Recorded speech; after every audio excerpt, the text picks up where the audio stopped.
This video is going to be a tough one for Christians to swallow, perhaps atheists too. We'll see. So the video I did previously was this one here where I outlined the research that's been done at the University of Virginia, its Division of Perceptual Studies. So in this video, it can be really easy for Christians to deal with, but that's only if they embrace the yoke of Jesus. If they don't embrace the yoke, then, and they reject the teachings of Jesus, just like we were told in Crazy People, this video won't just scare you, it'll fug you up for life. So here we are, back at the Division of Perceptual Studies. The great Jim Tucker, who's recently retired, he was for 25 years, he was the director of that division. Here he's pictured with young Ryan Hammonds, probably about 9 years of age, maybe 8. When he was 4, he remembered being a Hollywood talent agent. James Leninger started to have bad dreams when he was like 2 or 3 years of age. And he, at 2 to 3 years of age, remembered the name of the aircraft carrier that his plane that got shot down in World War II in Iwo Jima. He remembers that stuff. Or I should say the true self remembers. Now Ryan Hammonds is the tough one. It's very, very difficult, the Ryan Hammonds case, for people to deal with. You'll see why in a second. So here he is wearing a t-shirt. They'll make a movie about me someday. So this was after about a year, right? Because it was about a year process where his mom contacted Tucker, and then Tucker did all the research and confirmed that what this kid said was absolutely correct. Now notice, he looks like a little Pinocchio here. And you can see kind of how they've done a great job of showing this kind of blurry thing here. You see these little kids, they just kind of remember. Now it's not the little kids that remember, right? They're very young.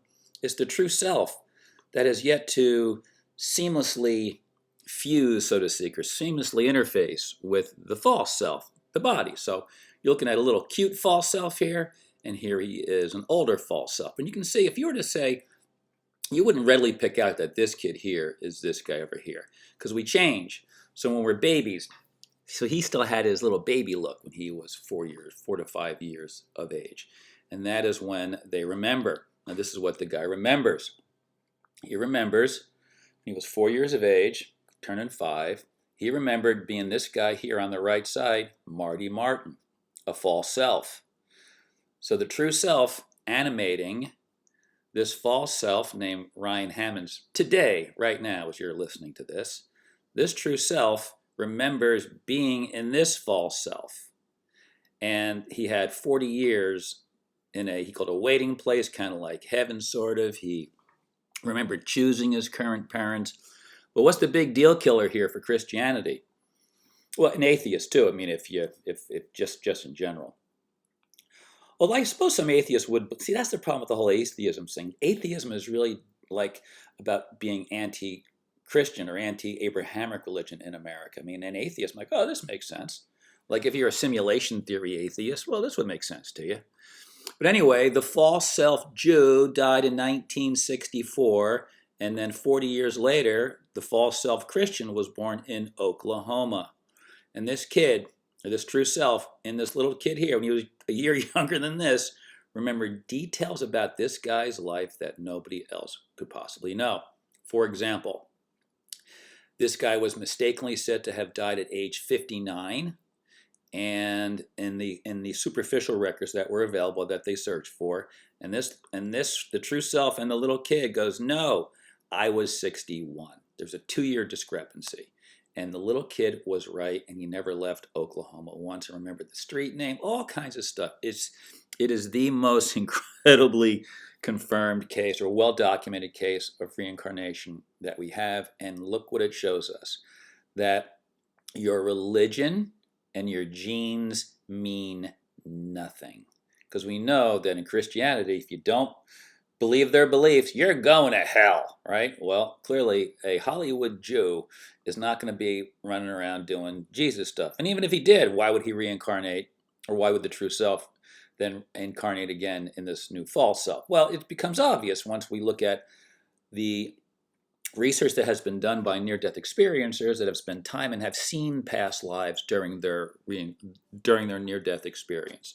But this right here happens to all of us. Now, I don't remember anything previous, and the reason why is it would defeat the purpose. Imagine being living your life remembering your previous life and like having nobody in America believe you and think you're weird. This is not like a fun thing for these people to have at all. Not fun at all. Here's the age thing I was telling you about. The assertion that he had died when he was 61 is particularly interesting. So the true self, remembered that that Marty Martin, his previous false self, died at 61, and they argued that it was 59. But then they found out that it was Ryan was right, and Ryan was barely 5 years old and had never been to New York or Los Angeles, and those were the two places that Marty Martin lived. There is no other explanation, and the scientists who are doing research on this, or they're publishing their work on PubMed now, are saying, well, obviously it's not irrefutable because you can't know for sure, but reincarnation appears to be very, very difficult or something like this is difficult to explain in any other way than the fact that reincarnation is real. And by the way, this is from the Gita, which dates back to the Mahabharata, which means the idea has been on earth for a long time. Even as a person casts off worn out clothes and puts on others that are new, so the embodied true self casts off worn out bodies and puts on others that are new. The problem is that when we're driving our human skin suits, we interface with them so perfectly that we get suppressed, so we think we are the skin suit. Otherwise, what would be the purpose of living through life cycles on Earth? And I'll show you how you can apply all this very nicely and have it work out very well for you as a Christian if you would only come under the yoke of Jesus, but you don't. So here you can see on the bottom left, you can see the dorsolateral prefrontal cortex, which I've been doing videos on this, and if you haven't seen them, you can go look and see. Well, Christian religion turns off the prefrontal cortex. The religion does. What Jesus said turns on the prefrontal cortex, but their Christian religion turns it off. So this is what Jesus says. I call this the yoke of Jesus. So become innocent like children, be pure in heart, be unselfish. And this is from the Gospel of Thomas, as are these other ones. And also the Lord's Prayer is wonderful, 23rd Psalm is wonderful, 91st Psalm is wonderful. I mean, wonderful things from the Bible. And what you see up top are all the books that I've read, which actually most Hindus never read. I know many Hindus who have never read the Gita. And I know many Hindus who have read the Gita who've never heard of the Upanishads, Vishistas Yoga, or the Astavakra Samhita, also called the Astavakra Gita. And they've never heard of Patanjali's Yoga Sutras either. Well, I've read all these over the years, including all the key phrases or the ones that are promoted as the key concerns for Christians. And so what I have found after reading through all of this is that you could literally encapsulate all these great works of ancient India prior to the establishment of Hinduism as a so-called religion. And it turns out that, and here's more from the Gospel of Thomas, is that you could literally condense, literally in an operational way, not an actual way. You could condense the Upanishads into the yoke of Jesus and what's in the Gospel of Thomas. Look what Jesus said down below here or the Jesus character, because I don't believe any of this happened, obviously, but this is what near-death experiencers, they come back and they come under the yoke. So the yoke here, this basically the golden rule, is what every near-death experiencer experiences and is part of every single religion. This is interesting. Look at this. Jesus said in the Gospel of Thomas, if the flesh, the false self, came into being because of the true self, that is a wonder. But if the true self, pure consciousness, came into being because of the body, that would be a wonder of wonders. So you know how the idea of consciousness, the materialists believe that consciousness comes from the body. And here, the Gospel of Thomas is telling us, no, pure consciousness animates the body. Jesus said, I'm amazed that this great wealth, the true self, the animator of the turd machine, has made us home in this poverty. Jesus referred to the human body in the Gospel of Thomas as poverty. Mind-body complex, false self, human turd machine. So what did Jesus tell us in Matthew 11? For my yoke is easy and my burden is light. Just do this and you'll be fine. Stop all your bullshitting. Just do this. Look at this. Watch this video. All right, here you go. Yeah, you should watch this video. You can go online and get it. It's amazing. Look at this. Look how bad this little doggy feels. His true self feels for making the little boy cry. So Christians, for some reason, they can't do this. I don't know why, but they don't. So here's some evidence to move in this direction. So this is research from a student who is the mentee of Kenneth Ring, who's a big near-death experience researcher. And when you research near-death experiences, you find out about reincarnation. So this is Bruce Grayson. Found out about reincarnation near-death experiences 50 years ago, and he was an absolute materialist. And he finds out that virtually all near-death experiences, despite what the misinterpretation is, they have more mystical experiences, so-called spiritual experiences, and not religious. Not religious. No deities show up. There are no deities. The deities are of our third dimension. So this is a way to look at it. So this is Peter Cummings having a near-death experience. He's out of his body. And when we're out, no deities, no gods, no muses, no goblins, no demons, just the true self that is released from its temporary skin suit. And then after a life review, most volunteer to come back to make up for their bad actions, to make up for their bad karma. They want, oh my God, I got to go back and fix this shit. And then others who are like, their lives sucked, and they don't want to go back, they're sent back forcibly. Now, this dude cited a really cool paper, and it was the six difficulties of NDErs, and one of them is coming back and dealing with, well, one of the people who had the NDE, or one of the true selves that had the NDE, tried to kill herself again. It didn't take. She had another NDE and was scolded and then sent back after a bad NDE. So yes, we are in a type of, I don't know, training domain for true selves is basically how it goes. It's kind of like a rock tumble. I heard this from another NDEr as well. Earth is like a rock tumbler for the true self. So we come in like this. So me talking means that I'm also obviously a rock that needs to be tumbled. I mean, we all are. So they realize that stage set Earth is like a rock tumbler for the true self. The guy who I heard this from, a really cool near-death experience, was this dude named Aaron Green. He actually remembered the pre-birth planning for his current life, and it came after a nasty previous life. So it's a very interesting story. So we come here to get tumbled. Now, theoretically, Jesus says you'll go to heaven, and in Buddhism and Hinduism, really Vedanta, they say that you just get released from having to come back into being in a body. We'll see, but I'll show you the process that the Indians, really the Indians and the Buddhists think is previous to Hinduism. It's called Vedanta. Okay, so this is that same paper from Dr. Ring, and this is one of the ones I think is really important to appreciate. So this dude has a near death, and he's being interviewed by Dr. Ring, and this is what he says: my whole life went before me of things I've done and haven't done, not just in this one lifetime, but all lifetimes. And it happens fast because you're just a mass of awareness no longer suppressed by the skin. So now I had a short NDE myself, and I was only out for, it's like a 4-second process, but there is complete separation from any hint of anything body or mind. And so there's an awareness expansion of your true nature when that happens. And when you're out longer, it becomes massively obvious. And they get shown what this guy is showing, but of all lifetimes he was aware of. So I know for a fact there is reincarnation. This is an absolute. I was shown all those lives and how I had overcome some things, but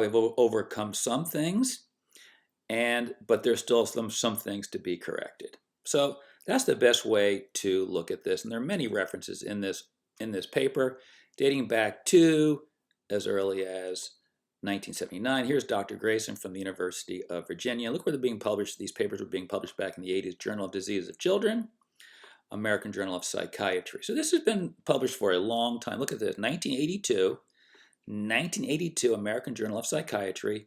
the phenomenological topology based on questionnaire response, the out-of-body experience. So this has been studied since I was 22 years old, and I had no idea until I was about 63 that they were actually researching this stuff. Meanwhile, I read all those other books previously. So this is just what happens. It's just how it goes. And if we just have to be Socrates about it and realize that this absolutely happens. And so what should we do? Well, we should probably come under the yoke. We should probably do this, right? This makes the most sense. For Christians, this is wonderful. If you do this, you're good. So I will show you what I mean by good in the context of the cycling that we see when it comes to what we're told in Vedanta, and really Vedanta more than Buddhism, because Buddhism doesn't believe that there's actually a true self. I don't really get how they view things. So Brahman is the Sanskrit word for omniscient, pure consciousness, omnipresent. So everything that you see everywhere is Brahman. Now, this is just how they describe it. Okay, this is not my belief. I'm just giving you their story. The Christians have the story, so this is their. But here's how you can blend the NDE experience with the reincarnation experience, with the Christian experience, and deal with the fact that you Christians in your next life could be a Jew, you could be a Muslim, you could be anything that you hate or dislike, no matter what you are, Jew, Christian, Muslim, doesn't make any difference, atheist. Your next life, you can be one of those things, and that's kind of like what a lot of NDErs and religious people have said, is that you become what you hate, so be careful what you hate. So, Atman is the word. Now, Arthur Schopenhauer, by the way, the great, he's maligned, I think. He's called the philosophy of pessimism. It's not at all. It's not even remotely the philosophy of pessimism. He was a realist, and the will was referring to the turd machine. The will he talked about was the will of the body. So anyway, or the karmic momentum, you could say, of the body. So Atman is an individuated expression of Brahman. So imagine you're at the ocean and you're looking at the beach, and all you see is, you turn your head left and right, all you see is ocean. They're little waves. So Brahman is the ocean. We are the waves that break on shore and animate a turd machine. Samskaras are the Sanskrit word that reflect impressions that generate our karmic experiences from life to life. I'm just giving you their story. You can believe whatever the fuck you want. I don't care. So Atman enters. Now I'm showing you kind of like, how to get released from what they call samsara. So you can see how this Atman improves itself over time, right? As you saw with this other guy, right? What did he say? He said, things that have to be corrected. Well, what has to be corrected? Well, we got to get ourselves better. We got to clean our act up. So we go through these life cycles. So every time we get a circle, it means that milestones were achieved. We rock-tumble for that life, right? So this was a successful life. We come in with one circle, leave with two. We successfully dealt with our samskaras. We embraced the yoke of Jesus, the yoke of the blue fairy, the yoke of the positive atheist. Be honest, have fun, and we're out. And then we're back in, and we cycle like this. And you can see as we cycle and rock tumble, deal with our samskaras, no matter if we're Christian, Hindu, Jew, Muslim, it makes no difference. I guarantee everyone listening, everyone alive has been male, female, and other races. There's just no way around it. And if not, it's pretty close. And you already saw Ryan Hammond's dead, Marty Martin, Jew, 40 years later, animating a Christian named Ryan Hammond, who's about 20 years old right now. So the idea, again, is to take our not so awesome selves, which is why we're here, and get tumbled and become pure, baby. Become pure. And if we don't do that, right? So if we do this happens, right? So we can free ourselves. Now, in the Vedic philosophy, in the Vedantic or Upanishadic philosophy, we get released from samsara and never have to come back into a physical body. You can look at this from the perspective of Jesus and be released from the ion down here and enjoy idios, the eternal, the true eternal, true out-of-body heavenly kind of place, never having to come back in the body. So you can take the Jesus idea and apply it to the reincarnation process. But in order for this process to work, you got to do this. Now, the problem for most Christians is that they reject Jesus, man. Christians reject Jesus. They turn off their prefrontal cortexes. And as a consequence, we live in samsara. So you can see this, the goal I showed you previously, this is the wheel of samsara as envisioned by the Buddhists. I've not seen a wheel of samsara envisioned by the Hindus or the Vedantists yet. This is the Buddhist samsara. This is the shared god of death of the Buddhists and the Hindus, Yama. Yama, the god of death, surrounding the wheel of samsara. And out here is freedom from samsara out here. I'll do a longer video on that at some point. But I wanted to show you, even though Christians, you could be a dead Christian, then next life you're a Hindu, now you're a dead Hindu, you spend some time out, now you're in a Muslim, then you're in a Jew. Doesn't make any difference. The key thing is to do what? Go after the milestones and go from a unpolished true self to a polished true self. So when we don't know this from life to life, it's called samsara. I didn't know I was in samsara until I found out that there was such a thing called samsara. But you can see what I've done here. I've showed you the Atman, the true self. This is us, the Atman, which is the true self. This is you. This is me. We come in. If we ignore our milestones, we leave and come back and cycle like this. So, what do you want to do? You want to do this? I mean, this is the, if you think about the options that we have in the West, you got this stupid magic slime theory, where we came from slime, and this dumb magic dust or mud theory, where we came from mud. Doesn't really make any sense. This makes much more sense, and the scientific evidence supports this. So it's much better to enter the cave, deal with our samskaras, deal with our karma, and not get screwed up with names and forms like thinking I am in a Christian body. All I am is an animating Atman, living out a life as a Christian, then a Hindu, then a Muslim, then a Jew, and with the hopeful end goal of being released from samsara and not having to come back into the third dimension and suffer deaths over and over again by the god Yama in that world, Thanatos in Greece, Hades, right? So this is, I think, the best way for a Christian to deal with the Ryan Hammond story. This is a process that we all go through according to this philosophy that's been around for 4,000 years. And it's being demonstrated now 4,000 years later, and the evidence is Ryan Hammond's case is the best case, but there are 2,500 very, very carefully documented cases of reincarnation, which go against what the Christians believe and what the atheists believe. So I think it's about time they got up to speed. What do you think?